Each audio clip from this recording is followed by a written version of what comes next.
guys, so today we're going to spend a little bit of time talking about getting back to basics when it comes to removable pros. It's very difficult just to talk about one aspect of removable, for example, like just how to set teeth, because it kind of encompasses so many little aspects. And I'm going to try to cover some clinical things today, some laboratory things today, because without understanding all of these things, you're going to have a really difficult time giving the proper prosthesis for your doctors, for your patients, and making everybody happy. So if you look on your screens, you can see a little QR code. There's just something you can scan and gives you links to my social media accounts. I do quite a few postings on Instagram, just little videos here and there, just explaining certain problems I run into and how to find solutions for those problems. So that might help you guys out a little bit if you'd like. So I love using this slide because it really shows you the idea of removable prosthetics all in one picture, because you see this beautiful structure that's kind of leaning over because the foundation of this structure is not the best. And same thing with prosthesis. If you can make the most beautiful denture out there with the most beautiful teeth out there, but you don't have the right foundation for it, it's going to fail inevitably. Okay, so some of the major points that I want to cover today will be impression taking techniques, will be fabrication of custom trays, we'll be talking a bit about wax ramps, and definitely going to talk about different types of occlusion and where to set teeth, about model analysis, and things like this. So the most common issues that we generally see in dentures is that we don't get enough areas of support, we don't have the proper placement of teeth, we're looking at the buccal corridors and they seem to be too shallow. And all of these things can be addressed on the lab side, no problem, but we need to have a proper communication with our clinical team in order to get things done right. For example, I'll just take one thing from this list and let's talk about it for a second. When we talk about insufficient buccal corridors, that's one of the chief complaints that I have from my patients, from my clinicians, saying, you know what, we want patients to have less black triangles and more of a buccal show of teeth. When we are dealing with a maxilla, for example, right, the resorption of the maxilla happens inward and upward, right? And then we're going to talk about where we can place teeth on the maxilla. There's only a certain area that we can place. If we place the teeth too far out, that will create rotational forces on our denture and oftentimes will cause a midline fracture, okay? So what we try to do, we try to place teeth as close to the center of the ridge as possible when it comes to the posterior. That way, all the forces are directed through the teeth onto the ridge, and we don't have any rotation. Well, we have minimal rotational forces, and we're going to prevent things from fracturing. So we're kind of dealing with aesthetics and function here, and we try to kind of combine them both for the best possible result. But if you just want to have the best looking denture, you can't necessarily do that without having fractures down the line. So that's one of the things that you need to know as technicians, for example, and communicate it to clinicians when they ask for, like, okay, I need you to move teeth more buccally to give better aesthetics for the patient. Okay. Now, communication, just like I said, very important. You need to make sure that every person that's part of your restorative team knows what the other person is doing. And that's why I think it's very important for the lab folks to know what the clinical folks are doing and vice versa.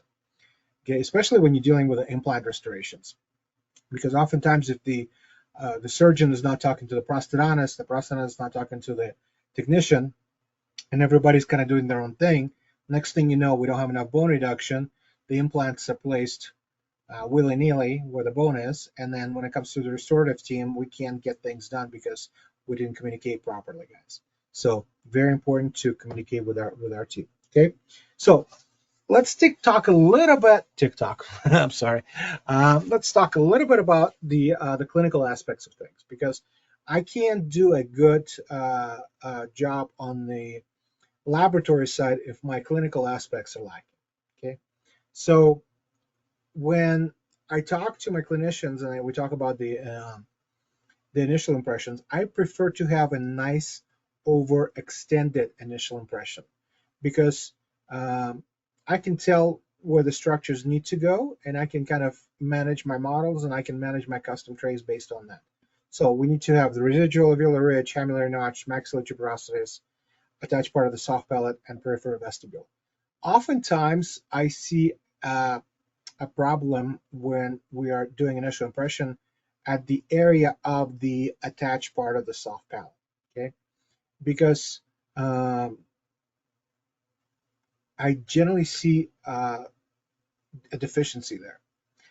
And my rule of thumb when it comes to maxillary impressions is kind of the same for final as it is for initial impressions. I want to be able to draw a line between the two hamular notches and make sure that I have material from every point from one hamular notch to the other. If it's too short in that area, I will have a problem fabricating my custom tray, possibly, and having a deficient final impression as well. Okay, that's what I generally look for. Okay, uh, and if you look back, sorry, I'm going to go back for a second. I really like utilizing a system where you utilize two types of alginate. One, I use the neocolloid from Zermatt. It's the light body alginate, and you insert it into a syringe, and you just squeeze it all into the vestibule when you take in the impression. And then I load up the tray with Hydrogum 5 and kind of sandwich that technique together. And I generally get really, really good show through of tissue and the type of tissue. Because on the maxilla, it's not as important, but on the mandible, if you're using that really soft alginate, it shows you, you know, a distinction between keratinized tissue and the buccal mucosa and where you should be ending the trays and stuff like that. So in the lower, same thing. We want to see all these really good anatomical landmarks. You want to make sure you're extending past the mylohyoid ridge, because I often see, because we're generally using stock trays to get this done, and I often see tongue space kind of encroach into that area, and we're not able to get really good initial impressions there. Like we talked about in the first slide, right, with that leaning tower. If you do not have a good foundation, it's very difficult to make a really good prosthesis. So if we don't have a really good initial impression, it's going to make it really difficult to make a good custom tray, difficult to make a good final impression, and so on and so forth. So an initial impression is just as important as the final prosthesis, in my opinion, at least. Okay, so we get situations like this oftentimes, right? Or at least we used to before the scanning was more prevalent, where we have somebody sends you this and they go, well, can you just make me a custom tray based on this? And it's very difficult because you have, you know, procline teeth and you got the vestibules all missing, and usually the excuse I get, well, we couldn't get the tray to fit, or a patient was a gagger, and so on and so forth. And just like I mentioned previously, if you don't have a good initial impression, it's going to make it difficult to make a good custom tray. So for cases like this, when I see a patient like this and we can't get a good impression, I will generally recommend we do a scan and we can make a custom tray based on this. Okay, if the patient's a gagger, there's techniques that you can accomplish in order to get things done. But also, it's important to remember the that this is something the patient's going to have to wear every day, probably, right, for many hours on at a time. So if the patient has a very severe gagging problem, you need to address what type of prosthesis are you going to be doing. Like if you can't get a good impression, or if you can't get a base plate to stay in there without patient throwing up, well, maybe then implants are in your future, right? Because if you can't get that palate or a ton of adhesive in there, then things are not going to work out well. Because just promising to patients, oh, we can do this, this, and this for you, and then when you try to accomplish it, it all fails. Well, one or two things are going to happen. You're either going to have to refund the patient all the money and have the patient be unhappy, or the patient can even sue the clinician in this case. Okay, so just kind of remember all these things when you're working on these cases, to make sure to offer, from the clinical aspect, to offer your patients the best possible outcome. Okay, things like this, because I hear this all the time. Oh, it's just for custom trays, so it doesn't need to be a good impression. Actually, it does, because correcting custom trays is not as easy to do either. You know, if I have missing portions on the initial impression and I'm kind of fudging the custom tray into that place, I'm going to have a hard time correcting those extensions chair side as well, and it's going to take extra time. So I'd rather spend a little bit extra time getting a really good initial impression, making sure I got the good depth of vestibule and got all the hamular notches and tuberosities in this case, and make a nice custom tray from there, than having to spend another hour, an hour and a half trying to build up all the missing portions with thermoplastic compound or beads, thermoplastic beads. Okay, here's another thing that I see very often, because majority of dental offices, unless you're like a prosthodontist office, and even then it's not always the case, majority of dental offices do not have disposable stock trays that are for edentulous patients. So a lot of times we ended up taking initial impressions with dentate trays, and a lot of times those dentate trays are not modified. So it's important for your clinical team to know that if you don't modify the dentate trays to be more of a shape as an edentulous tray, you're going to have a couple of different situations. The most common one is like this, where the back of the tray kind of bisects the retromolar pad, making it distorted, which is not great for the fabrication of the custom tray. And the reason for that, guys, because you're like, well, does it really matter? Because the custom trays that we usually make are what? We take a big sheet of base plate wax, we kind of block everything out, and then we make a custom tray from there. So this little change in here is not that big of a deal. Well, it depends on the clinician you're working with. For example, when I take impressions, I prefer to use a close-fitting custom tray. So my trays are almost the shape of the final denture, because I'm trying to use a very fine, like very little amount of impression material, and using like very non-viscous impression material, like light body, or a lot of times even ultra light body, to take this impression. So these little things become very important for me at that point.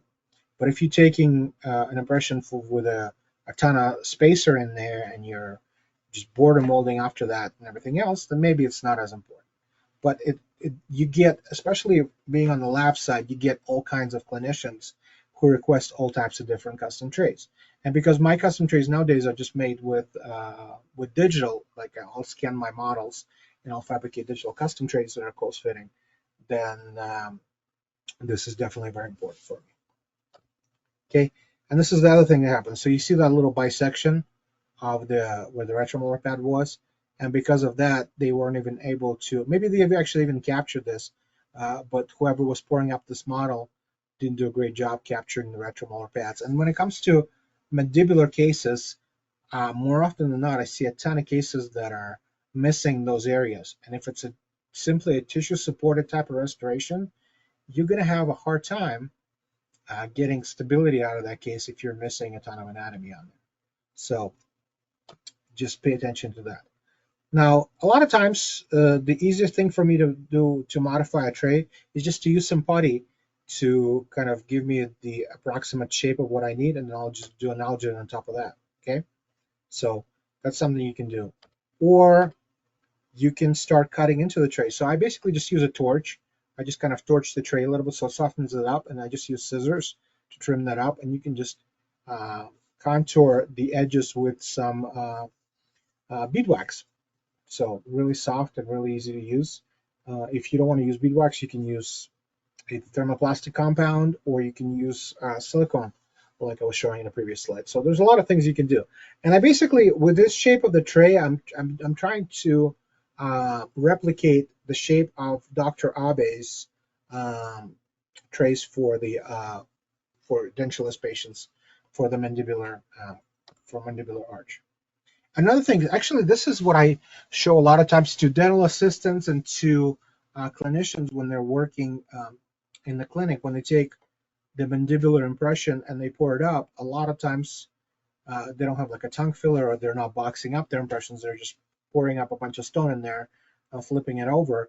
And what ends up happening is that you have a ton of stone where the tongue space is. And because a lot of clinics don't have a lathe and don't have like a proper lap space, they don't grind out that area. and they try to make a custom tray based on that, and they're not able to get it down into that lingual space and end up being short on the mylohyoid. So in order to avoid all these things, you can just mix up a little bit of alginate like I did here and just block out the tongue. So when you're pouring up the model, it's all blocked out for you to begin with. Okay. This is the alginate that I like to use. It's my favorite. This is the neocolloid by Zermac. This is the stuff that I use in the syringe. This is the Hydrogun 5 that we use inside the tray. So let me just go back a little bit. So this Hydrogun 5 has a faster setting time than the neocolloid. So if you're working by yourself, this is for my clinical guys. If you're working by yourself, what you generally will do is you'll mix up the neocolloid first and then load it into the syringe and set it aside, and then quickly mix up Hydrogun 5 and load it up in the tray. And then by that point, you're ready to inject the neocolloid, and then you can just put the tray up there if you're by yourself. If you have an assistant, that makes it a little bit easier. As far as the syringes are concerned, you can buy the dental ones. I prefer to just to purchase the 60cc catheter tip syringes. They're a lot cheaper than the dental version, and they work exactly the same. Okay, because they have a very nice tip on the top that you can just inject the material where you need to. Okay, these are the trays by Dr. Abbey. These are the frame cutback trays, I think that's what they're called. And you can see the areas here, they're cut back just so you don't create too much pressure on the retromolar pads.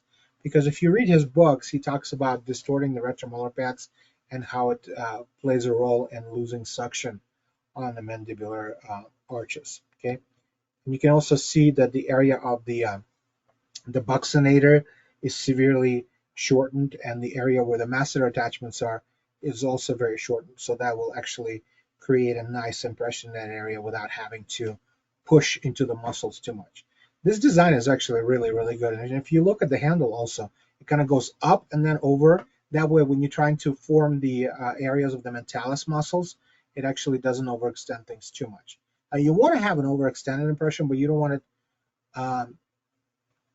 overextended to the point where you're distorting all your tissue and you can't see where one thing starts and another thing ends. Okay, and this is kind of like my version of doing it, the same thing, just cutting everything back. The only thing I would do different than this slide, and I actually started, sorry, let me go back forward, sorry. In this area right here, I would maybe take the scissors and cut this connection off. That way, when you're trying to mold things with your lower lip, you're getting a really, really good result in that area. Because otherwise, this little connector is going to interfere. All right, you can also use dentureless trays, disposable dentureless trays. This particular one is made by Mossad, Dr. Mossad, not the Israeli Secret Service, or Secret Service, you know what I'm talking about, the Israeli CIA. But these are also thermoplastic trays. So you can mold them how you need to, and you can cut them back and things like this, and you can use different types of compounds to do border molding when you need to. This particular one is isofunctional from GC. I was using that on my own teeth when I was going through school, and I had to take a ton of impressions on myself. These are actually my teeth before I had my full mouth rehab done.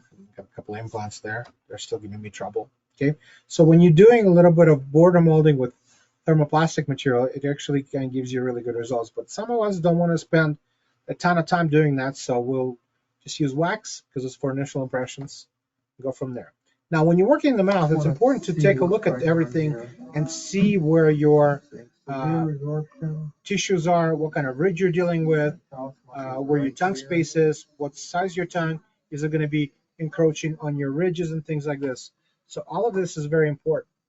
Okay, and we already talked a little bit about different tray designs, and my favorite one is actually doing a close-fitting tray. And the reason why, it's actually very simple to me, but it might be a little bit complex for other people, because from the clinical experience that I have noticed that every time we take a reline impression of the denture, I get a much better fit than taking a final impression. Because when we were taking final impressions, we're just building up a ton of material in there, and a lot of times we would end up overextending because we ended up using thermoplastic compound that wasn't heated enough, because we were afraid to burn our patients. So it was too stiff and pushed the tissues out of the way.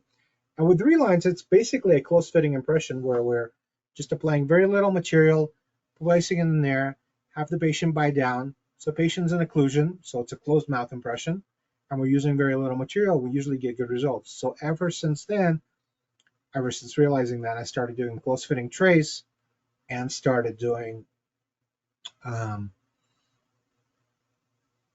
just lost the thought. Close-fitting trays. Oh, and using very light body impression material. Okay. Now, I generally try not to use space trays unless I'm doing a partial.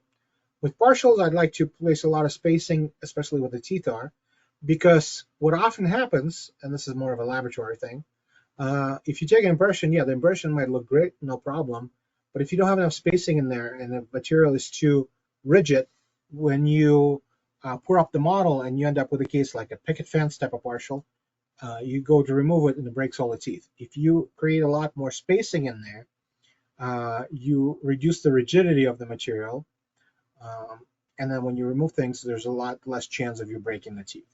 Now, obviously, you want to use the proper type of die stone also to get the strength and everything else.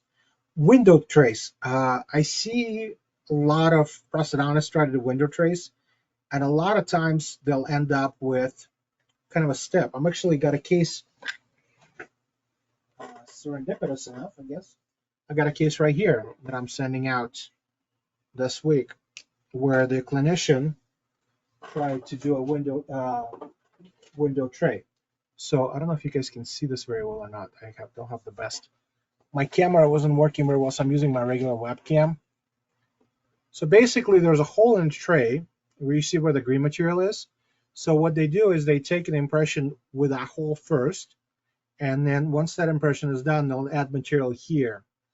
But what happens is because gravity is working against you, because it's the maxilla, right? So the material doesn't go up all the way, and you end up with a little bit of a ridge, and you can kind of see that, maybe not here, but you can kind of see that little bit of a gap right there on these models. So my thing for window trays, what I prefer to do instead of doing a window, I would like to do extra block out in that area and make sure that tray just has like double base plate wax thickness of the block out in the area where you would do a window tray. And what you can also do, you can put a couple of perforations in that area as well. So when you take an impression, that pressure is reduced and the extra material is leaking out from that area as well. So these are the things that I prefer to do on these type of patients. But majority of the cases, I'll just do the close fitting trays. Okay, and this talks about different materials and different amounts of thickness that you need in order to get things done. That's why we don't generally do close fitting trays and take algin impression with that, because algin requires a lot more room in order to get the best possible outcome. But I generally work with polyvinyl siloxane, and I usually, when I design my trays, I'll put a 1 millimeter spacer. I'll put a couple of tissue stops. Sometimes I won't even do tissue stops. It kind of depends. Kind of depends actually on the kind of day that I'm having. If I look at something and I go, well, maybe a tray, some tissue stops will work well, I'll put it in there.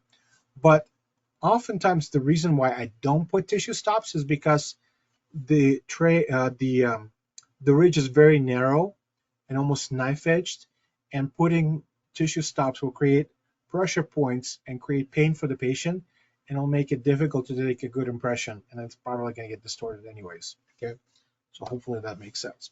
Okay, now once you have a good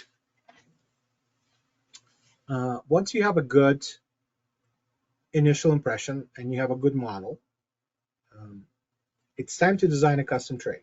Now, designing a custom tray for the maxilla is not that difficult, because we kind of just go where the vestibule is and we shorten it by about 2 to 3 millimeters. Now, with that being said, majority of your trays need to be muscle trim chair side. Just because you spend the time getting things dialed in the lab doesn't mean that's exactly what it's going to look like in the office. So for my clinicians that are listening, whatever you get from the lab side, you need to check and make sure your trays are not overextended. And the easiest way for me to check things, especially in the posterior region, because you can't visually see very well there, I'll take some ultralight viscosity impression material and I'll put it right on the vestibular portion of the tray, place it in there, and do a little bit of border molding. Now, I'm not placing any adhesive or anything.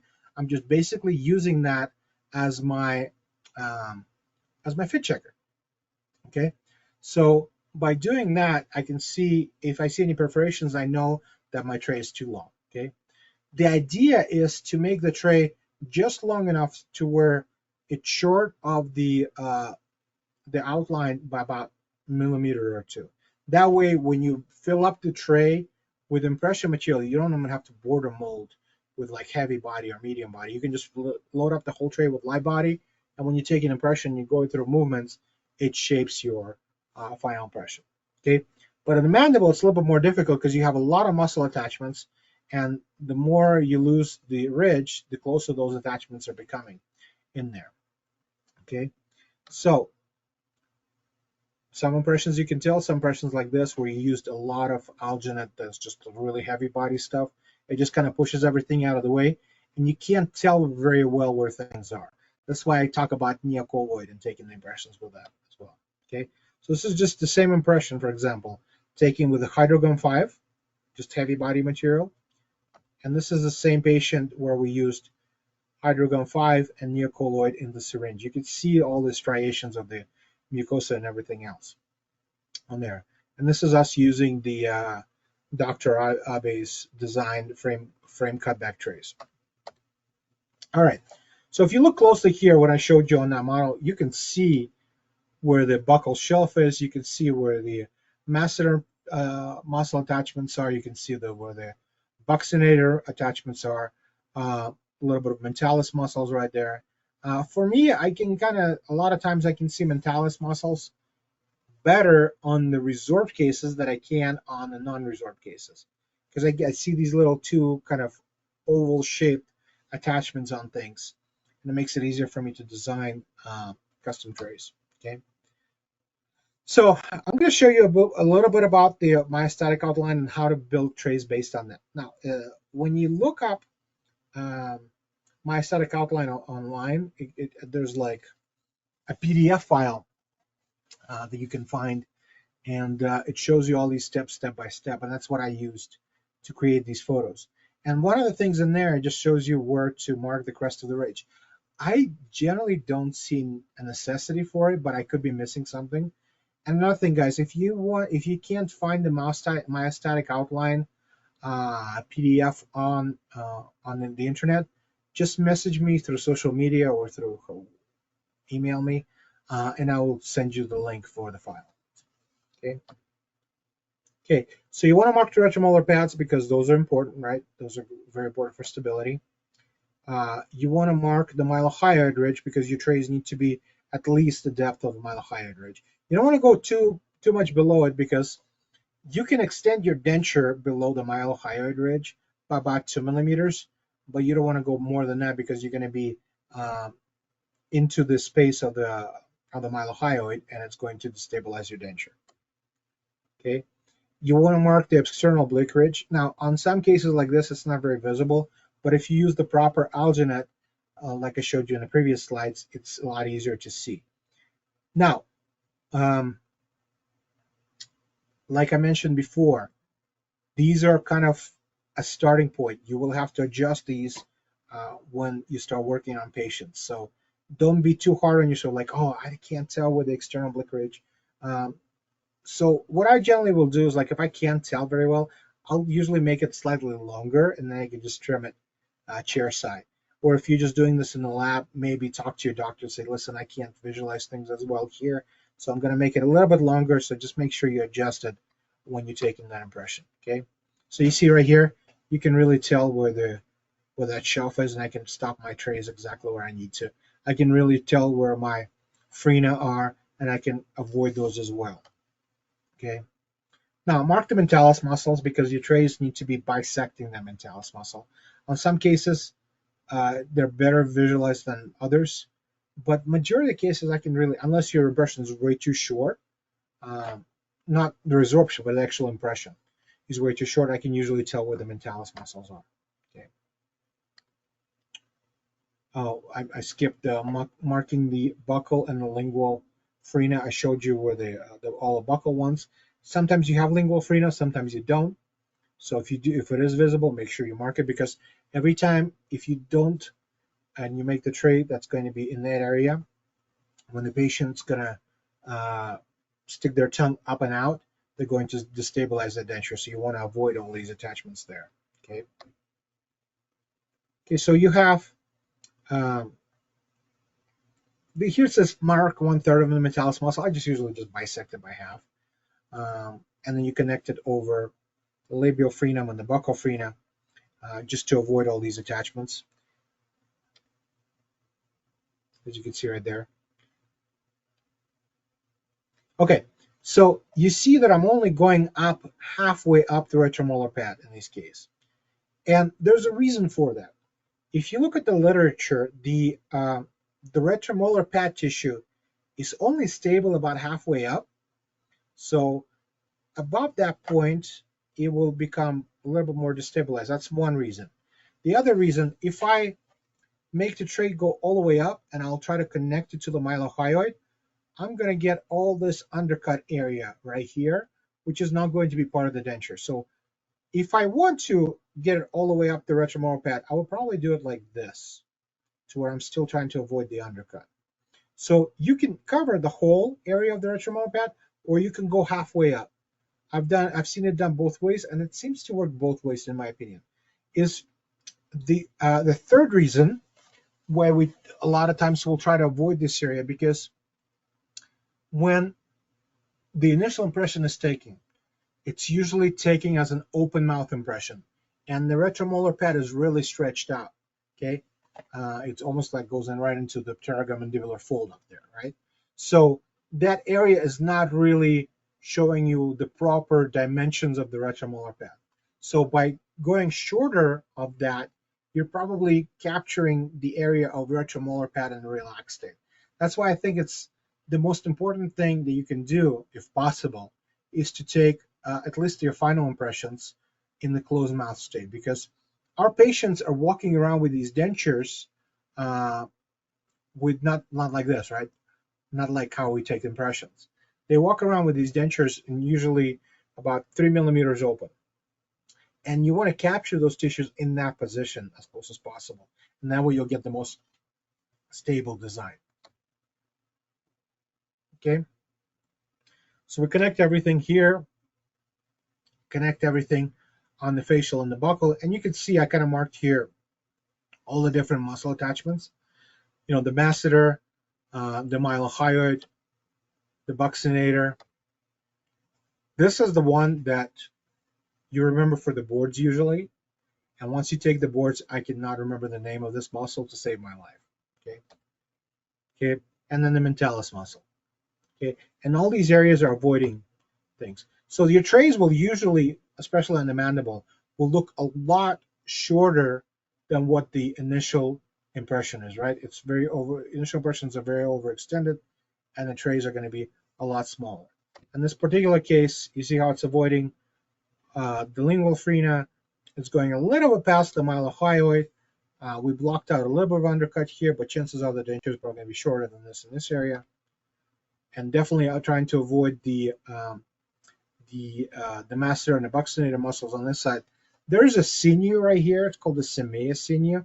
You want to try to avoid that as well, because it can destabilize your denture down the line as well. For this particular patient, this was the tray, and I love using this particular patient because I got really good results with her. And that obviously doesn't happen all the time, but this kind of just gives you the idea of what it can look like when you are following all the steps properly. And for this case, the suction was so good, I could probably just cut the handle off this custom tray and use it as a base plate. Take a look at this. Yeah, so we don't need to bore the mold this. Я просто проверяю, насколько хорошо она сидит, и что ложечка вообще без ничего, сама по себе имеет вакуум. See that suction? So closed mouth impression techniques I already talked about. Those are, in my opinion, the best possible way to get especially the mandibular impression. Open mouth impressions, I try not to do if I can. Okay, custom tray designs. I talked to you guys about this kind of ad nauseum here in the beginning, but I did a project when I was in school. I wanted to show all the different custom tray designs that is in literature, and obviously all of them have some merit. Look at this one, for example, this one right here. I had to use 2 types of different wax to get things done, and because it's like a selective pressure technique. And I don't know a single lab that's going to spend the time to make a custom tray with this technique. It took me like probably, I'm going to say close to 2 hours to get this custom tray done. So obviously you can't do that. The majority of the cases that I do is like this. Okay, you give just the block out over the undercuts and maybe a little bit extra block out where the palatal rugae is, because you're trying to avoid putting too much pressure on the palatal rugae and the incisive papilla, just so you're not distorting things, not causing any kind of ischemic effects and things like that. So you'll see a lot of these. You'll see a lot of just a space tray, full coverage with some tissue stops. Don't do something like this, because that's where the tissue stop is right on the incisive papilla. If you're going to do tissue stops, I would do them like this. Okay. All right. Another thing with custom trays, guys, when it comes to partial dentures and creating a custom tray, pay attention to angulation of your teeth. Okay. If your teeth are too proclined mesially, you're going to end up, especially if you're using like medium body like they did here, you're going to end up locking that tray in and not being able to get it out. In this case, they had to actually cut the tray back. So for those cases, one of 2 things. My ideal one is to scan it nowadays, or you can use an alginate to take an impression there. Also not the best custom tray here, but they got what they needed for this particular case. Okay. Now the next thing is it's pretty basic stuff. This is all for clinicians. Remove dentures before taking final impressions. Hopefully 24 hours. Nobody ever does that, but this is what you kind of want to tell them. You don't want to sleep. We used to say never sleep with your dentures in, because you get denture stomatitis and fungal infection. But then start doing more research, looking into things. And if you have a patient that's got a collapsed airway and has issues breathing at night, and every time they take the denture out, it collapses even more, maybe treating a fungal infection is a little bit less of a problem than treating issues with not getting enough oxygen while asleep. So it's kind of a, pick your worst battles.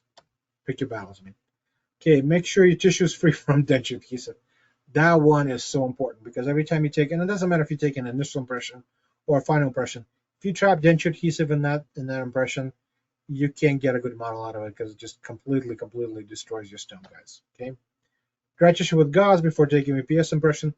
That used to be more for when you're utilizing hydrophobic impression materials, but now we usually just dry it just to see if there's any adhesive left on the tissue, because a lot of times you can't visually see things because it's pink in color, and when you use tissue, it'll pick up some of that adhesive. So that's the reason why I recommend it nowadays.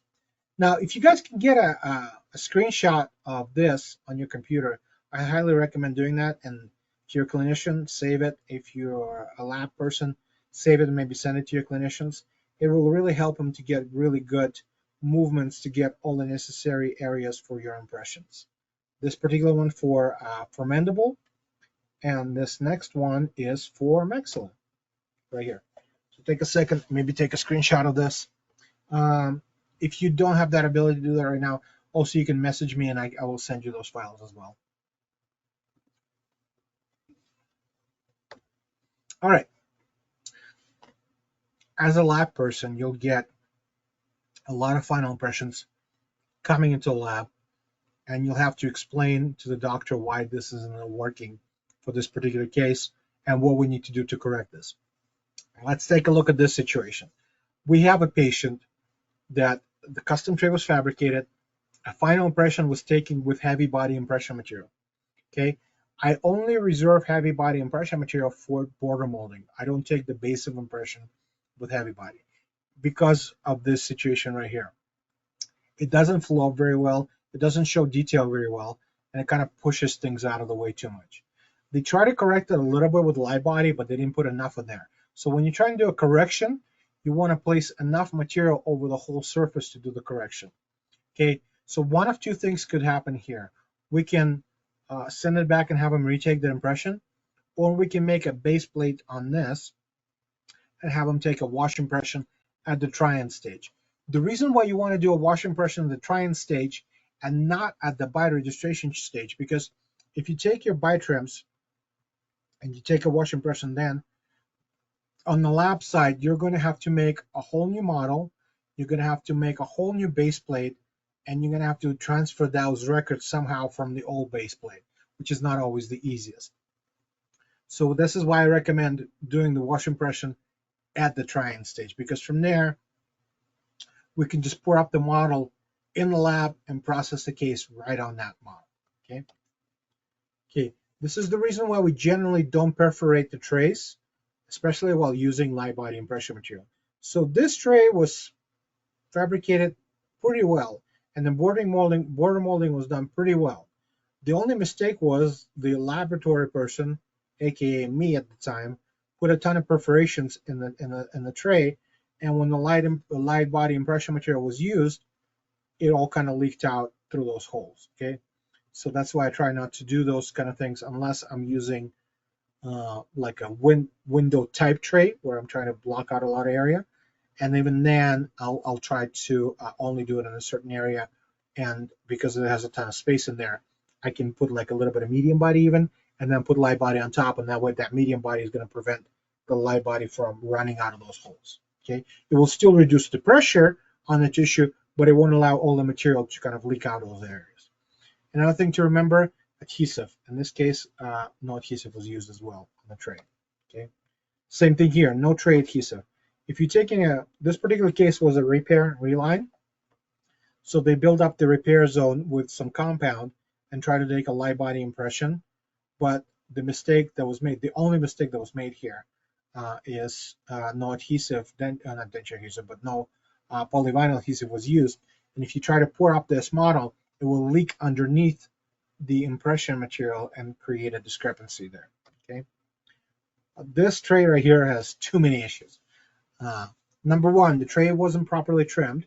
Well, first of all, it was too much block out made, because you could see how the tray is like too far away from the tissue. So in order to correct that, what I would have done is I would have cut the tray even shorter here, and I would have border molded that with some compound or some heavy body impression material.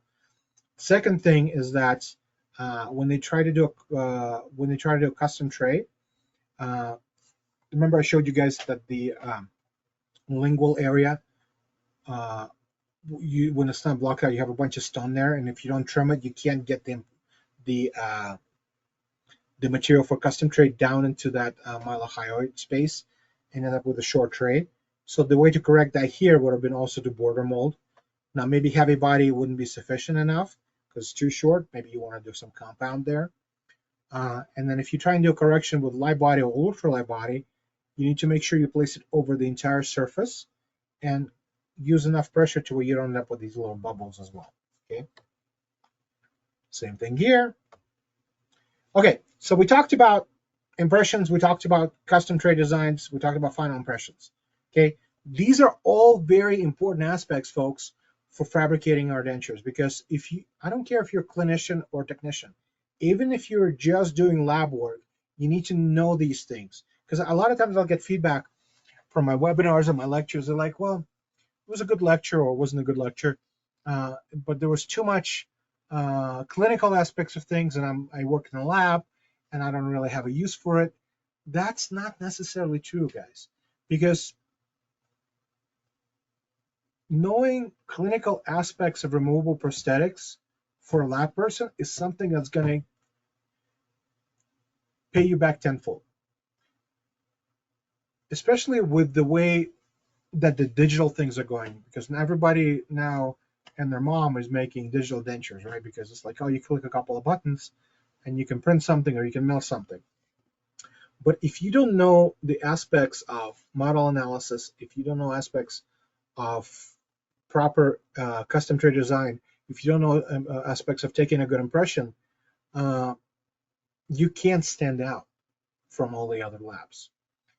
Majority of the things that make, let's take me for example. I might not be the best example, but majority of things that make me money nowadays is my knowledge of dental prosthetics, not necessarily my laboratory skills, because I'm able to talk to other clinicians and tell them you need this, this, and the other to get things done. And over time, the idea of a laboratory person is going to change a little bit, because you're no longer just going to be people that are sitting in the bench and making these prosthetics. You're going to be part of the consult team, and a lot of times these clinicians will come to you to ask for your advice, and they'll ask you, "Whoa, why did this case fail?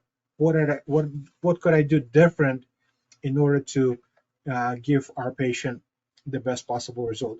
And it's your, I wouldn't say it's your job, but it's a good idea to have this knowledge, because this way, this clinician will come back to you time and time again to work with you, even if somebody else has a product that is $50, $100 cheaper, okay? Because you have the knowledge, you have the expertise to tell them what's going on with this particular case and how to possibly fix it, okay? My favorite thing to do with my edentulous patients that have a set of dentures is to do something called a reference denture technique. It has a couple of different names: reference denture technique, duplicate denture technique. My Canadian friends call it the Winnipeg or Winnipegger denture technique. So, but the idea is pretty much the same for all of them. You take the patient's existing denture, and ideally you want to make sure that you're still in a somewhat close vertical dimension, and the patient's not hasn't worn their dentures down to complete flatness, and they're no longer class 1, they're in class 3. But even those, you can still use them maybe as a custom tray design kind of thing.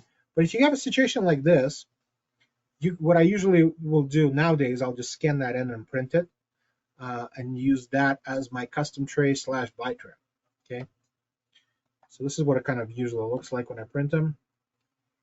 And you can do a couple of different things. Now, depending on what material you're using to print that duplicate denture, if you're just using try-in resin, which you can't really use for long term, I'll just do a reline impression chairside and a bite registration, and a lot of times I'll use a stick bite and use that to mount it, and then go from there, because I prefer to do a combination of things, right?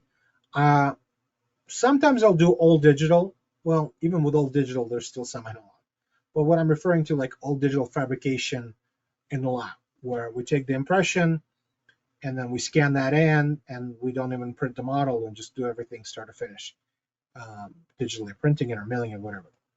And that I will do with like try-in resin. But if I want to use any of these materials, especially now, we have previously we had issues with tissue conditioners or soft liners sticking to printed things, okay? And we couldn't really use them. Like, for example, Lino, Hydrocoast, or Comfort, they won't stick to the printed resins. But Bagdent has a silicone soft liner that sticks to printed base plates. And now, just a couple of days ago, I saw Sean Novak make a post that GC came out with a CoSoft Print, which is a soft liner that sticks to printed resins. So what you could do is you could print your denture out of, let's say, for example, I prefer to use something that's like a designed for long-term wear, printed material. All monolithic, you don't need to do like pink and white. You can just print it all in white, and then do just soft liners in there. Have the patient wear that for a while, see how they like it, how the suction and everything else, and use that to create the models or create the actual denture based on that. Now, if you're correcting vertical dimension, you need to address that. If you're correcting midline, you need to address that. But all of these things kind of help you out. If you don't want to do any of these things, you can just basically print it out, use your impression material, take a reline impression. Make sure when I'm talking about reline impressions, two things that people often forget is impression adhesive and occlusion. Because oftentimes what they'll try to do is they'll put the denture in while taking an impression. They hold it with their fingers, and next thing you know is just your occlusion is completely out of whack. So for cases where you're using reference denture techniques, make sure you use occlusion and use denture adhesive. Okay. If you are using patient's existing denture to do this, it's not always recommended, and I try not to recommend that, because the second you start adjusting the patient's existing denture, because they will inevitably need to be adjusted. The reason for that is because when you deliver a denture to the patient and the patient wears it for a certain period of time, the ridge will resorb, but the denture doesn't. So the periphery of the denture is going to become too long, and you're going to need to adjust that periphery before either taking a reline impression or doing like a tissue conditioner here. As you can see, I've adjusted it, and then I took a nice tissue conditioner, sent them home, made sure they like everything, and then we converted that into reline appointment. Okay. But let's say, for example, I did this part on the patient's denture and I send them back and they're like, I hate everything about this denture. I don't want to do anything. Well, you can't undo the adjustment anymore. And next thing you know, even if it was like the worst denture ever, it becomes the best denture for this patient, and you just ruined it for them. So for me, the best thing to do is to print a replica of what the patient has and adjust that for them, and then take a wash impression from there. Okay. Okay. Also remember, just because it's patient's existing denture doesn't make it always good. For this particular case, my patient had an existing lower denture that I duplicated, but it ended up missing a ton of material. Look at this. I mean, it's missing almost half a denture there. So it's important to address that, because sometimes you won't, and you can't find out, you don't realize that you missed something, and then you're like, why am I taking this impression 5 times and I'm still not getting stability? Now, I used to use thermoplastic green stick compound. I don't use that anymore because it's too brittle. It's not as user-friendly, in my opinion. I use these type of thermoplastic beads. There's different types of manufacturers. They're basically just plastic beads that are designed for dental industry, so they have a lower melting temperature, and they don't fracture. They're more flexible than the compound, because compound, if you just hit it wrong, it just completely falls apart in pieces. And I use that for a lot of times for cases like this, for example, where the patient has an existing lower denture, it's not stable, and one of the reasons it's not stable is because you got, well, it all kind of stems from the initial impression, right? Like I showed you guys. You did your initial impression was short, the final tray was short, the final impression was short, and the denture ended up being short. So in order to correct it, we just put a little bit of thermoplastic beads, build up those areas, and did a reline impression. And for this particular patient, actually, I'm going to show you this video. Even before taking the reline impression, just by adding those areas to the denture,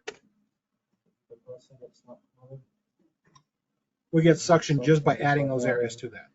Okay, so it's important to incorporate all the necessary anatomy into your prosthetics in order to get the best possible results, folks. Okay, boxing up impressions. My lab folks and my clinical folks know how to box up impressions, because it will go a long way to making a good prosthesis. Okay, I do the same thing with alginates. You know, I get the best possible results doing it this way, because I block out everything. I'm able to get landing areas like this for my final impressions.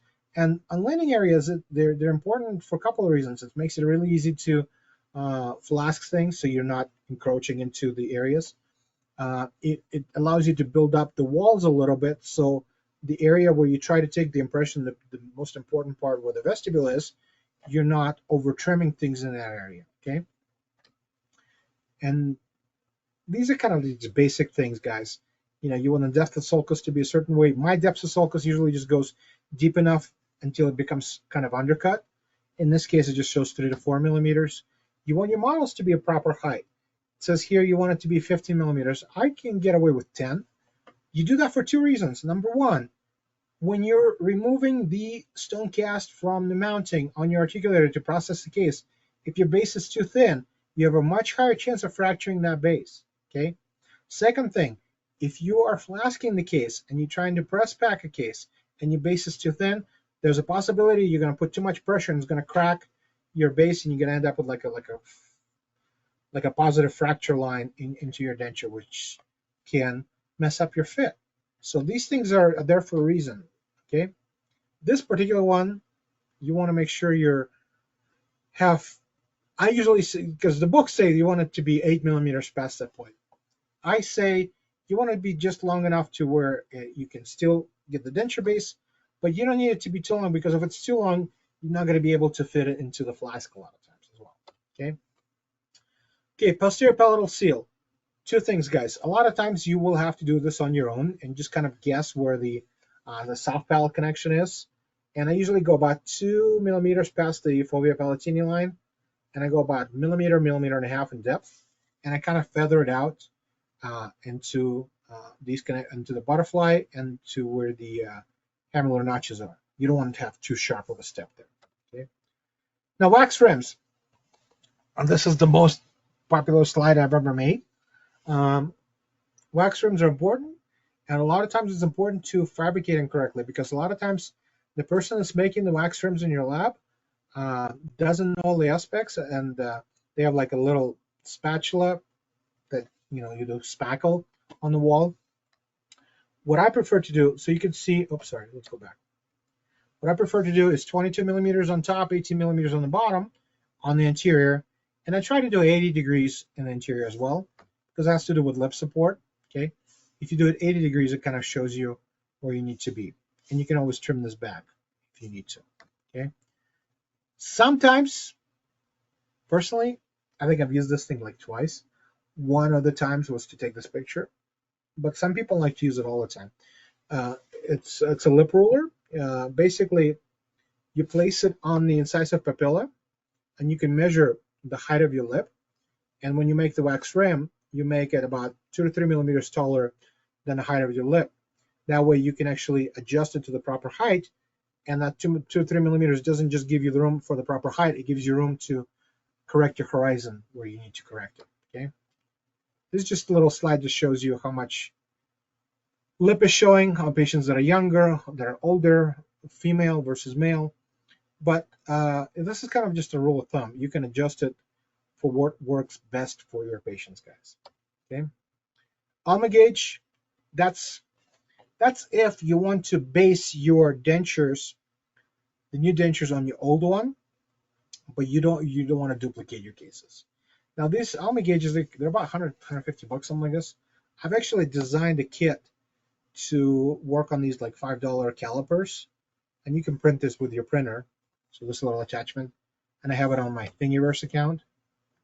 You can just print these and fit to them. I rarely use Alma gauges nowadays, because majority of the time I will just use it to use the patient's old denture to fabricate a replica of that, because with 3D printing it's a lot easier than it used to be. Okay, the only time nowadays, let's say the only time, majority of the time that I use an Alma gauge nowadays is if I have a patient's old denture and it wasn't used to make the new denture, and the patient's complaining about like the dimensions. I will use it to see what the dimensions are on the old and compare it to the new. And a lot of times I'll be like, okay, so for an incisive papilla to the incisal edge, on the old one we're at 8 millimeters, on the new one we're like 10, 11 millimeters. Well, that tells me that the new one is probably too long for this patient, and we need to redo it and shorten it somehow. Okay, or if I'm measuring it's too far facial, and the old one was more palatal by 2 to 3 millimeters. So I know I need to move the teeth up, I need to move the teeth in order to give the patient what they want. But the best way just to do a duplicate, and we'll just avoid all these issues. So you can see this in play. Okay, wax rims. I'm not going to spend too much time on the wax rims, guys. These are all kind of old textbooks.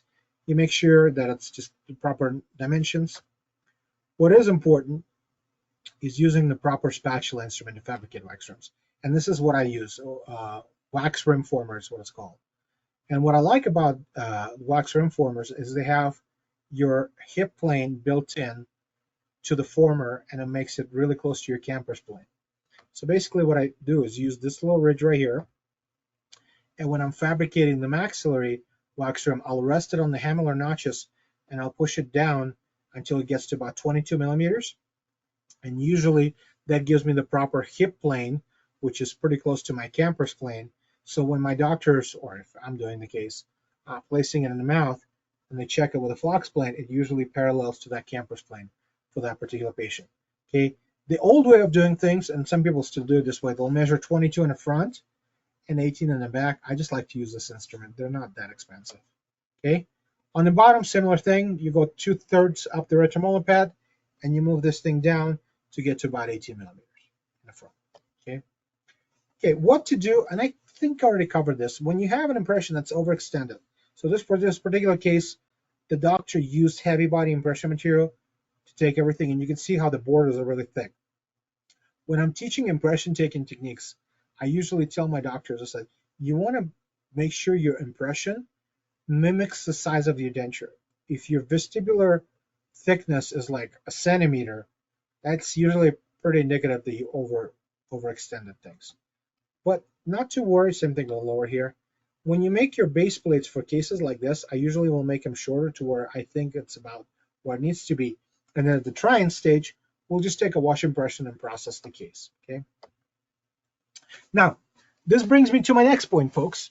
I promise we'll still talk about teeth, we'll still talk about placing in there, but I can't let you guys get straight to the teeth without getting all of these aspects in there, because you can't get them done well if you don't do all of these things. If your patients have too many things going on and you can't get a proper bite, a Gothic arch tracer is the best way to get it done, guys. Okay. I used to do them this way, where I used to buy kits. Now I just print everything. But I can cover more of that in the next lectures, or if you come to one of my courses. But basically, I used to actually just use metal screws. Now I just print the screws. So this is what I usually will send to the doctors. I'll send the upper wax rim. I can do a lower wax rim as well, but I'll send the upper tracing area, base plates, because they're cross-mountable, and I'll adjust this to the proper height, mount that on the articulator, and then use the Gothic arch tracer like this to mount the lower to the upper. Okay, so looks kind of something like this. And I can set my teeth. Also very important when you're doing a reference denture technique and the posterior teeth are all severely worn down, to use this technique, because if I set my teeth like this without capturing the centric relation, you're only going to end up with an alligator bite like this, right? An anterior open bite. So my lab people, when you get a phone call from the dentist and they go, listen, we did the try-in, everything was good, and then we went to, after processing, the patient has an anterior open bite. What did you screw up during processing? Chances are you didn't screw up anything. Chances are your patient was either a dentulous for a long period of time or had class 3 occlusion for a long period of time because of the posterior teeth were worn out. And when you did the try-in was so short that they didn't have time to deprogram, and they were still biting into that acquired centric. But after a while, when you delivered the case, patient had some nice and rigid stops, and they started deprogramming a lot. Sometimes even right in the chair, they started deprogram. And next thing you know, they have an anterior open bite because they went back into their centric relation. And oftentimes you just have to remake the lower denture for that. Okay. But what I usually do with class 3 patients, I'll create something like this that I can do an aesthetic try-in for the anteriors and centric relation for the posteriors, or something like this, and go from there. Now, sometimes we'll do phase bows.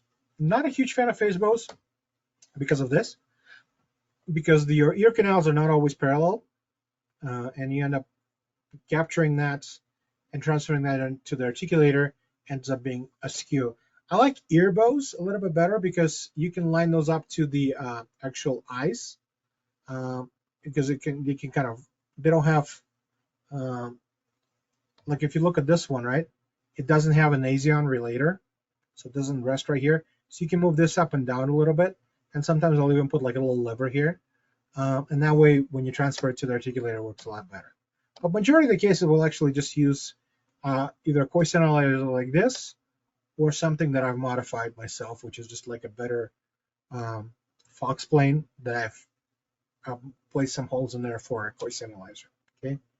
One bite also makes something like this, but don't forget the good old-fashioned stick bite. That works pretty well as well. Okay. This is just more for where we mark the canine lines.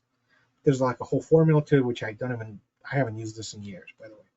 I just generally just go down from the size of the nose. That usually gives me the middle of the canine. Okay, now model analysis. This is an important part of occlusion, guys.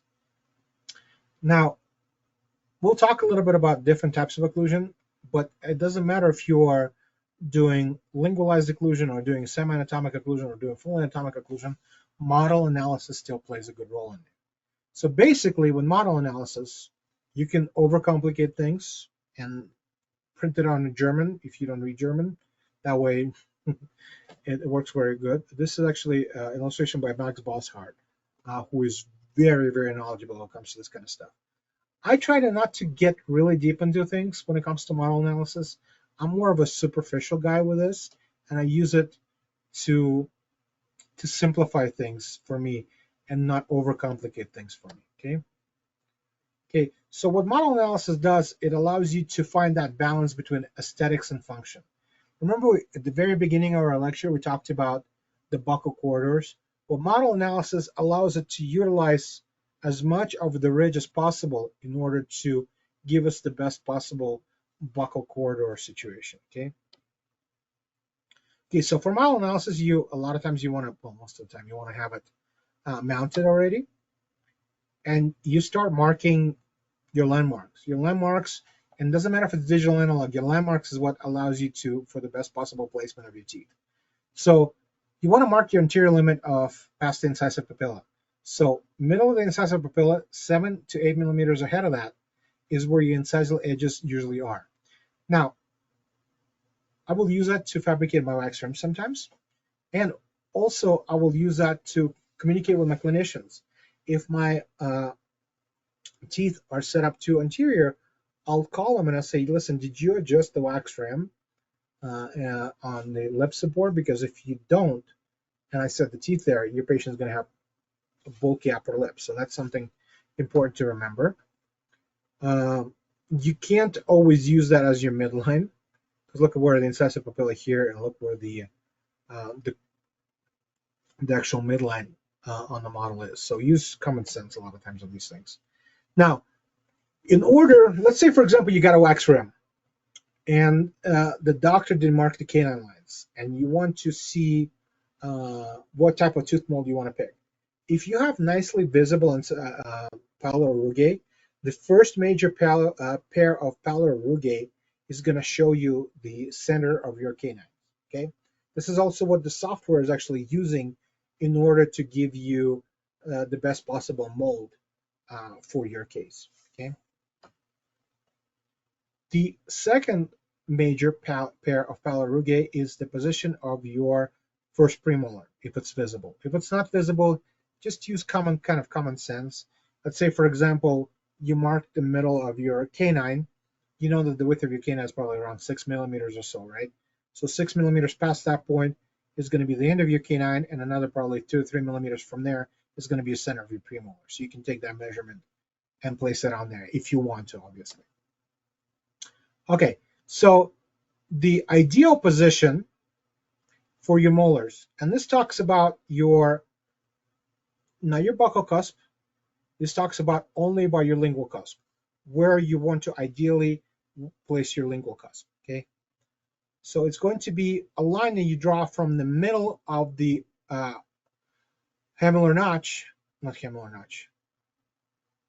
through the middle of your tuberosity. I'm sorry, through the position of your first premolar.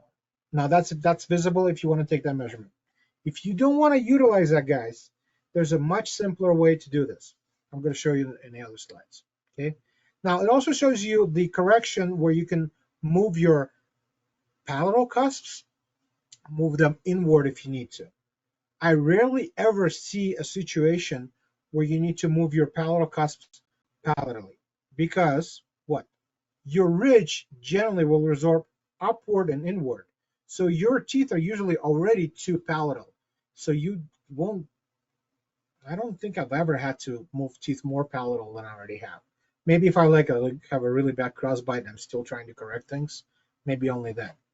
But in most cases, you won't be moving it there. So the only position that you're probably gonna have to try to do is move teeth where buccally, because you're trying to give more tooth display and give less of a buccal corridor. So to move it there, there's two ways. This way with a solid line really sucks, and I never use it.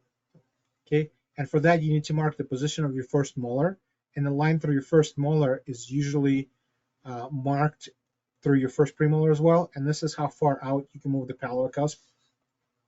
It is really difficult to mark the position of my first molar, in my opinion, so I use a very simplified technique, guys. Look at the depth of your buccal vestibule. Use that as your guideline for your buccal cusp. Even if with lingualized occlusion where the buccal cusp is not used for function, it's still used for aesthetics, right? So you can still move it out to that point, and then usually by that point, this is where your outer correction for your palatal cusp is going to be as well.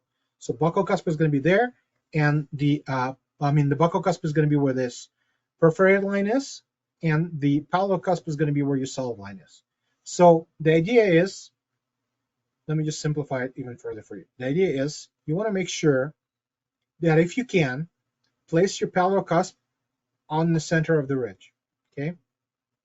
If you can't, move it out more, and the most you can move it out is where your buccal cusp is sitting on the center of your peripheral vestibule, okay? On the lower, things get a little bit more complex. So you can use this little cool device to mark the crest of the ridge on the side, and mark the very bottom portion of it is going to be the ideal position of your first molar, right? The biggest masticatory unit, okay? But don't overcomplicate things for you guys, because if you look on this, even on this picture, if you look, you can see where the deepest part is. You know, if it's the case is mounted and it's mounted to the proper plane, you'll be able to see where the deepest part is, and you know that within that zone you can place your largest molar. Okay, and there's systems out there that kind of show you that way. Now you can use these articulators. I mean, you could use these special compasses to draw this outline like this right here. But 9 times out of 10, I'll just kind of view things, and I'm like, all right, I can put these there. Okay. And remember, I showed you guys that position of the first molar on the upper. That's if you have class 1 occlusion, and you're using lingualized occlusion according to Gerber. You can trace that line all the way to the top, and that's going to be the area for your first molar of the upper. And that's why I don't usually follow that marking, and I just usually go on the buccal, because sometimes it's class 2, not class 1. And you have to shift the teeth, and things don't line up. So ideally, just use that and don't complicate it with too many lines. Let's put it that way, okay? On the bottom, you see where I mark the position of the my first molar, and you see these green lines. That's kind of the correction zone where I can go move forward and move back a little bit in order to give the best possible aesthetics for this case, okay? This is just a line that shows you where you need to stop occlusion. So the idea is, if you go too far back on the denture, and I think I have that slide. Let me take a look here. Yeah, it's right here. The idea is, if you go too far back on occlusion, the forces no longer become vertical. They become vertical and horizontal, and it'll actually cause the anterior portion of the denture to flip up. And there's this whole ruler that you can use to measure the 22.5 degrees on the model, and it shows you the stop line to where you want to stop that occlusion. I haven't used that in years. What I basically look for now, it's kind of a modified model analysis design. And you can see that a lot in Candular books, I think. That's the old ones that I have. And basically what it shows is where the ridge starts to slope up. Once it gets past that certain point, don't put any occlusion in there, okay? And if you're not sure, what I generally do nowadays, I'll just place the tooth there, and then I'll just have either me or another clinician just see if it's stable when I'm putting pressure on that tooth. And if it's not stable, we'll just take that tooth out, okay? Simple as that, okay? But now we need to determine how far in and how far out we can move the teeth on the mandible. So basically, we mark the crest of the ridge, we mark the retromolar pad, because the retromolar pad is going to give us the center, it's going to give us the buccal, it's going to give us the lingual, right? And that's what we're going to use for our corrections. Okay. We're also going to mark the crest of the ridge on the interior, because that's where the base of our tooth needs to be. And we can mark the depth of the lower anterior vestibule.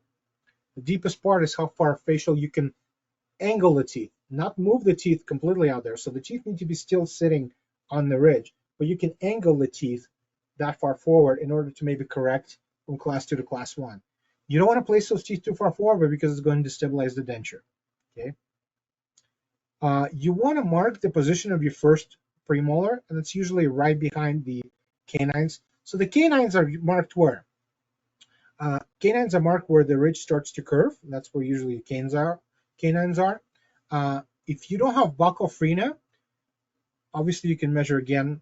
Just take a tooth card and measure the center of the canine, how many millimeters past that point, and how many millimeters past the point of the first premolar to the center, and that's going to be your position of your first premolar by millimeters. But if the frena are present, you can mark the position of the first premolar simply going just slightly distal of that frena, and that's going to give you what you need. Okay. And all this is kind of an approximation, guys. And one thing, I'll be remiss if I don't mention this, that these kind of corrections only work if you have certain width to the ridge. If you have a knife edge ridge, these corrections are useless, because if your ridge itself is 3 millimeters, moving the tooth 1/4 millimeter this way or that way is not going to make a big difference in your occlusion. Okay, so for ridges like this where you have a nice ridges, yeah, that works. But if you have really narrow ridges, it doesn't work. So the ideal position, so on the upper, I showed you the position for a palatal cusp. On the lower, we're actually dealing with central fossas. So ideal position of central fossas starting from where? It's going to be second bicuspid, first molar, second molar, right? Because we already marked the center of our first bicuspid. It's going to be from the center of my first bicuspid all the way through the center of retromolar pad. That's the ideal position. Now, if I want to move things buccally, I go from the center of my first premolar to the buccal borders of my retromolar pad. If I want to move things lingually, same thing, but just a lingual border. And that way I can actually move things buccally and lingually, still have stable occlusion, but at the same time, maybe I'm able to avoid a crossbite if I need to. Okay, so aesthetically it's better, functionally it might work better as well.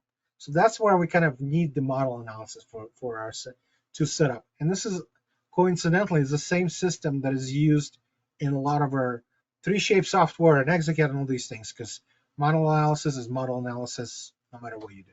Okay, but obviously use common sense. If you have a distorted impression and the ridge is right here, but your retromolar pad is way on the side, well, you can't no longer use that. Use common sense. You see the ridge, maybe we can go a little bit this way, we can go a little bit this way, or ideally we want to stay to the center. Okay, this is just a slide that kind of shows you all of these things all at once. And as I mentioned, on the upper, I just go into the buccal vestibule. That's where I like to work. See how it shows you on the ridge itself, but this is what I prefer to use. Oops, sorry. But on the lower, we just talked about, here's our first premolar, here's our first premolar here, but everything starting from our second bicuspid or second premolar and to our second molar kind of goes within those lines. And that allows you to give us the best possible position of our teeth. Okay. All right, occlusion. There's a couple of different types of occlusion, guys. You're going to have lingualized, you're going to have semi-anatomic, you're going to have anatomic, flat plane. I can't remember the last time we used flat plane, because even if I have a patient that I don't have a stable occlusion on, I would prefer to kind of put him in modified lingualized contact, like here, maybe flat plane on the bottom and cusp tooth on the top, and that way I'm able to give them some function, because flat on flat it just doesn't work really well. But majority of the time I'll use something like this, and if I don't have really stabilized contacts there, I'll just open up these fossas even more, just open up that cup more, and that will allow my patients a lot more freedom of movement and go from there. But some people still like to use semi-anatomic and even anatomic teeth, but this is my go-to, guys. Okay, so there's two different types of lingualized occlusion in my opinion. Maybe I'm making a mistake. So lingualized occlusion, according to Gerber, has a reversed contact on the first premolar. So in the first premolar, they have utilizing central fossa on the maxilla and utilizing a cusp on the mandible. But all the other teeth, you have central fossa on the mandible and cusp on the maxilla. Okay, that's according to Professor Gerber. Okay, on the other lingualized, let me see, I don't have that slide, sorry. On the other lingualized, basically, this is reversed here. So you'll have utilizing this cusp and this fossa. And I think the reason for this, for the Gerber setup, and I'm not 100% sure, but I think it has to do with aesthetics. Okay, make sure you incorporate a vertical and horizontal overlap. So overbite and overjet into your setups, guys. Because a lot of times, especially new clinicians will ask me, like, where aren't the anterior teeth touching? Well, it has to do with a couple of things. It has to do with phonetics. It has to do with the fact that if you are putting constant pressure on the anterior teeth, your anterior maxilla, or mandible for that matter, is not as strong as your posterior one. And you'll end up, look at this, for example, this, you'll have a lot of wear on the anterior teeth, and all that pressure was going to anterior mandible. And look at all this resorption right here. Okay, so that's why we build in the overbite and overjet. We don't want to have any kind of anterior coupling on our anterior teeth, guys. Okay, and usually when you have too much overbite and not enough overjet, you'll end up breaking teeth like this. This is usually visible when you have posterior teeth that you've lost posterior contact because they're worn down, and your overbite gets deeper and deeper and deeper, and overjet is diminishing as well, and you have constant contact on the anterior teeth, and it will end up breaking those teeth a lot of times as well. Okay. Now, semi-anatomic and anatomic balanced occlusion. So basically, guys, this looks great on the books.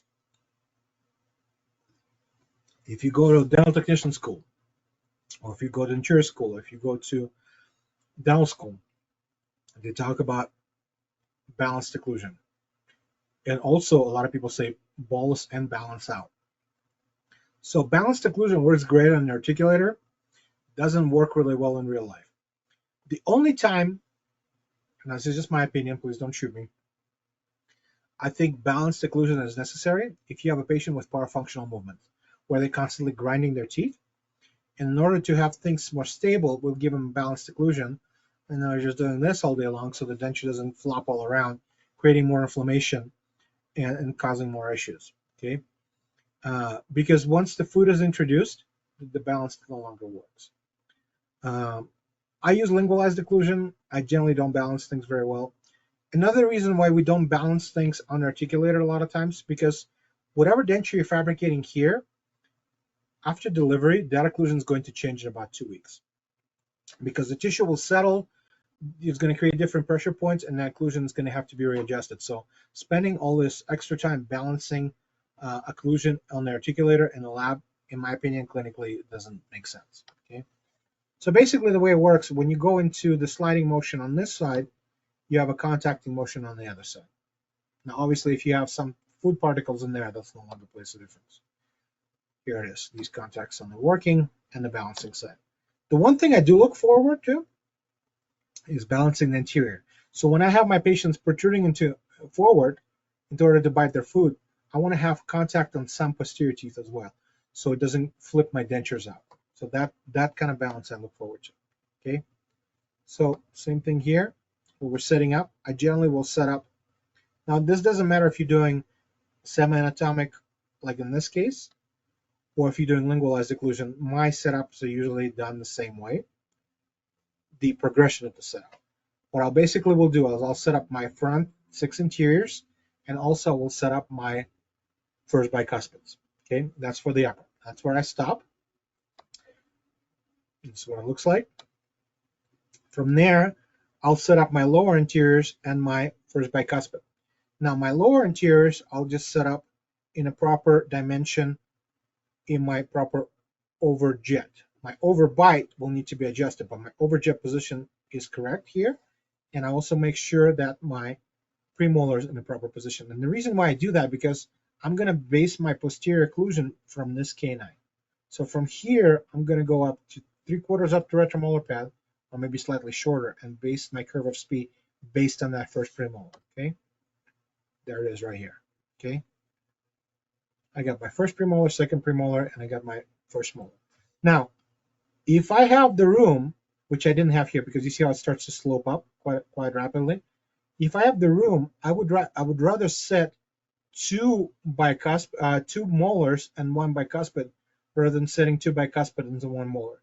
The reason for that is because if I set two molars, I have a much larger surface area and it's better for function.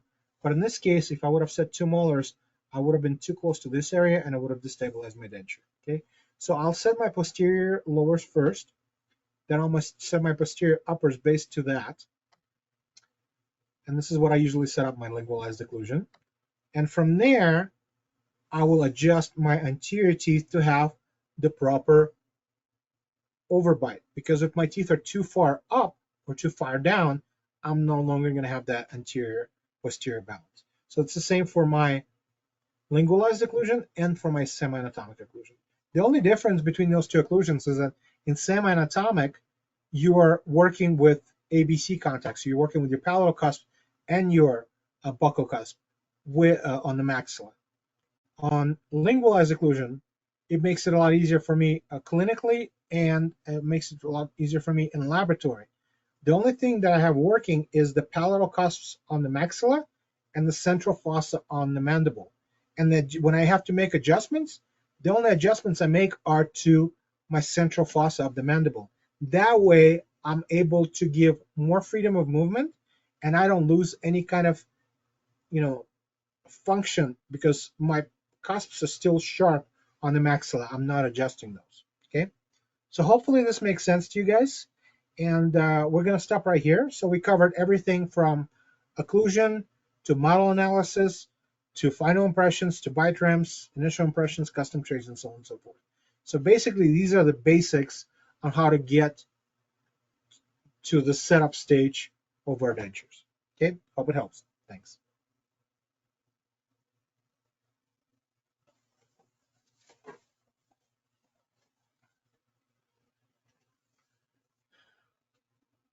See, Jim's going to be coming here in a minute. Yeah, thanks, Eugene. That was really good. Very comprehensive, going over from the custom trays all the way through to the setup. So we do have some questions, but before we get to them, let me take over real quick and go over the last few minutes of things. So let me share my screen.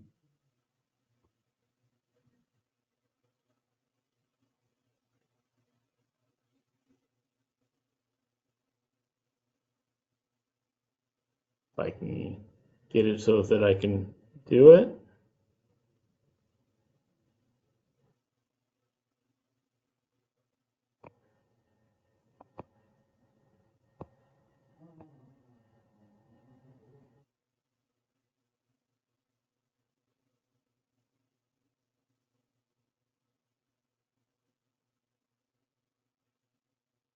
Yeah, I'm not sure what's going on with my screen, but let's see if we can.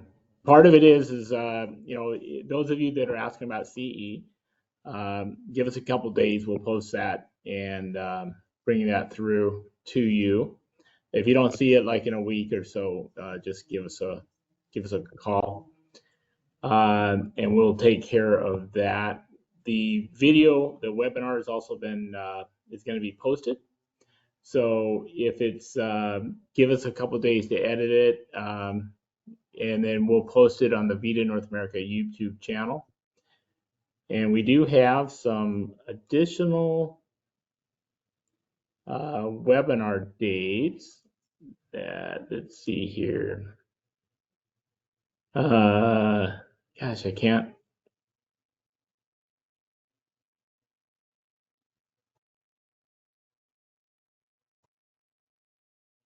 seem to get my screen to share, so whatever reason that is. Welcome to my world. So let me do this. Let me go back and make you the presenter, and then I'm going to go.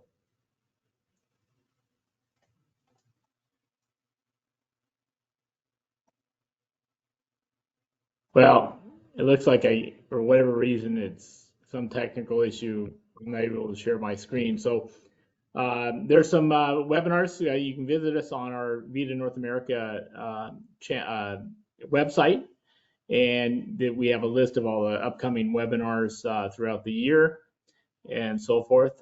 So let's get to some questions. We've got a few of them. You mentioned 3Shape. What do you recommend for digital denture design? 3Shape or exocad? I recommend what you guys are more comfortable with. So both softwares are pretty good. The reason why I use 3Shape is because when I was starting out, all my friends in Canada, all my Denture friends in Canada were 3Shape people, and I learned 3Shape. Now, from what I hear, exocad is really good as well, and I know quite a few people that use that. So it's hard for me to be objective because I know 3Shape and I don't know exocad, so I will automatically go to 3Shape. But if you're more comfortable with exocad, yeah, more power to you. So I guess my answer is both softwares are really good. Yeah, and I think we found that we have a digital denture available library for denture setup, and I think, like you said, Eugene, those that have it set up with the exocad, except for little differences, is still the same workflow in a sense as 3Shape, as long as you use the denture modules that they have available. They're both great software systems to use. Yeah, For I would sure. maybe talk to somebody who uses both and see what they will say, because I don't use both, just because I'm not that rich. I don't have a very educational opinion on this. Educated opinion on this.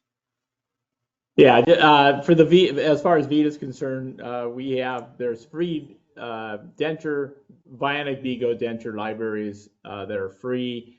They're a downloadable free software as a module in either both exocad and or 3Shape. So from our standpoint, we support both systems. So if you have need any help with that, we can certainly help you with that. For the retromolar pad, extending the denture to cover up the completely, but the undercut. In other words, you talked about making sure that you extend your retromolar pad on your custom tray far enough back, but then cut it back to avoid that undercut. Is that what? Yeah, to understand. Let's see. And another question. Custom trays, what is the most important feature to help the dentist get the correct impression, if you will? No, one thing I forgot to mention, actually, it's a great thing that you asked this question. So on the mandibular custom trays, a lot of times, especially when you have a lot of resorption, and I have forgotten this to lecture about, and I forgot to do it in a lot of cases, is placing finger rests on the mandibular custom trays, because if you have a lot of resorption, and because you usually hold your impression with 2 fingers, those 2 fingers are going to prevent you from doing proper movements of the tissue buccal mucosa and capturing that ridge. It's going to be overextended in that area. So one of the most important things in there is creating finger rests on your mandibular trays. But another thing is just making sure it's not really on the lab side, it's actually more on the clinical side. Your clinicians need to make sure that they will muscle trim your custom trays before taking the impressions. I would say that's probably the most important part of it, of the custom tray design. All right, great. And I got my screen shared now, so everyone should see that. But you can find the recording in a couple of days on the VITA North America YouTube channel. If you need to get a hold of any of the VITA reps, here is a chart here that shows the territories and shows the different sales reps in the area, and we can also help you here at the VITA. Here's some additional webinar dates that we've got planned out for at least through November.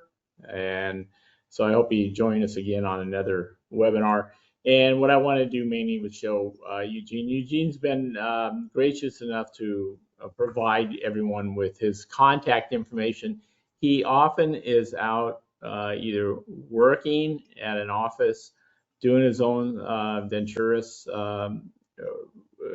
patient support, and or is on travel doing international speaking and so forth. So if he doesn't get back to you right away, then just don't worry about it. He'll get back to you as soon as he can, and he'll help you out with whatever questions you might have after this. Another question is going to be how thick for the custom trays? Do you have to try to make them a certain thickness? I generally have my custom trays at 2.5 millimeters, unless I'm doing, for example, really resorbed ridge, where the custom tray is going to be very narrow. Then I try to build it up in thickness to 3 millimeters, just so they're less fracture prone. Okay. And another question was mainly on printed dentures. We get this often. Do you reline your printed dentures, or do you just remake it, reprint a new denture? So my printed dentures are usually used as temporary dentures. I don't use them as a definitive type of restoration. So usually if I need to do some temporary relines, I'll just reline them with, I've been using the packed dent silicone stuff for that because the regular soft reline doesn't stick to it very well. I don't ever do a hard reline. I don't think I've ever done a hard reline on a printed denture. So usually I'll use, like for immediates or until we try to dial things in, we'll use printed. And then if we're doing permanent, I'll do one of two things. Either we'll just go regular analog or we're going to do milled. Because sometimes regular analog won't even work. Is that like 6 months or less? Yeah, I would say up to a year. Up to a year? Okay. All right. And then do you also use that printed denture as a platform, maybe as a custom tray, sort of speak? If any adjustments are necessary, you work from there, right? Yeah, especially if you got a case, for example, where you have a patient with facial trauma or things like this, where they've just been put together and you try to find the best possible solution. So we can print a couple of different designs, try them out, see which one works, and then find the one that works the best and then do a definitive based on that. All right. And then another question was when you got into the retromolar pad, to have the central fossa kind of either go in the middle of the retromolar pad or to the buccal or to the lingual. Do you normally start off with the central fossa going into the middle of the retromolar pad, or like you said, you kind of judge it by the ridge direction? I judge it by the ridge. I always judge it by the ridge. I mean, ideally, you want to place it in the static line, the most ideal position. The closer to the center of the ridge you can place those forces, the better. The only time I would bring it in or bring it out is when I'm trying to correct a crossbite. Okay. And then, right. And then one of the last questions: does it matter if I set my lower or uppers first? Which is better? That's a hard question. It just depends how you were trained. I was trained with my lowers, so getting retrained to set the uppers is more difficult. There's books out there that will teach you to do the uppers first, and there's books out there to teach you how to do lowers. So whatever works for you. The reason why I like to do lowers first is because lowers you have a lot less leeway where you can go. So I prefer to place it where I kind of can, and then I kind of correct my uppers to go that direction. Now, if I need to move lowers past after that point, I will, but I prefer to set them on the lower first. All right, let me just double check. For immediate period case occlusion, captured in when you knock the teeth off, do you set on top of the ridge, I find the case becomes class 2 if I follow the ridge in the anterior. So for immediate perio case occlusion, captured in CO, which I mentioned, eccentric occlusion, when you knock the teeth off, do you set up on top of the ridge? I find that the case becomes a class 2. Okay, so I think, go ahead. Sorry. So a couple of things. I try to avoid doing immediate cases as much as possible, period. Especially when you have perio cases, because a lot of times you'll end up with a lot of flare. Teeth are going to be flared buccally quite a bit, and you're going to end up a lot of times with teeth being over erupted and the bite being over open because of that. So if I can't avoid that, I will do that, because you can't do a try-in, you can't check things. The second thing is setting teeth on the ridge on the lower is important because for denture stability. On the upper, the position of the teeth is more of the aesthetics thing, because we're dealing with a full palate. We can actually move teeth more facially if we need to.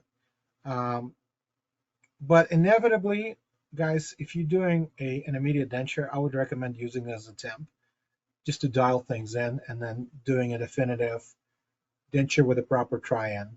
Because I would end up with the same type of situations a lot of times if you're just dealing with a perio case and you're just trying to place the teeth where they were before, and you have to set teeth on the ridge without having to move them inward. You end up with more of a class 2 situation, because teeth are growing out of what? Out of the socket, right? You get right to the center of the bone, and getting tooth position right into that same position coming out of it is very difficult, right? Because you have to shorten the teeth quite a bit. So you end up, instead of growing out of this area, you have to kind of layer it onto here, and ends up bringing the tooth even forward. And because of that, you're going to end up with a class 2 occlusion. So without doing a ton of alveoloplasty, you're going to have problems doing that. So this is why I recommend either avoiding doing immediates altogether or doing that as a temporary restoration. All right. Well, thanks, Eugene. I think that wraps it up for today. Appreciate all the knowledge that you're communicating to all of the technicians and denturists that are on the line watching this webinar. Any last minute thoughts or comments? Just keep doing this. It's a lifetime process, guys. I often am asked, like, well, how long did it take you to get proficient at what you're doing? And my answer is usually, I'll let you know when I get there.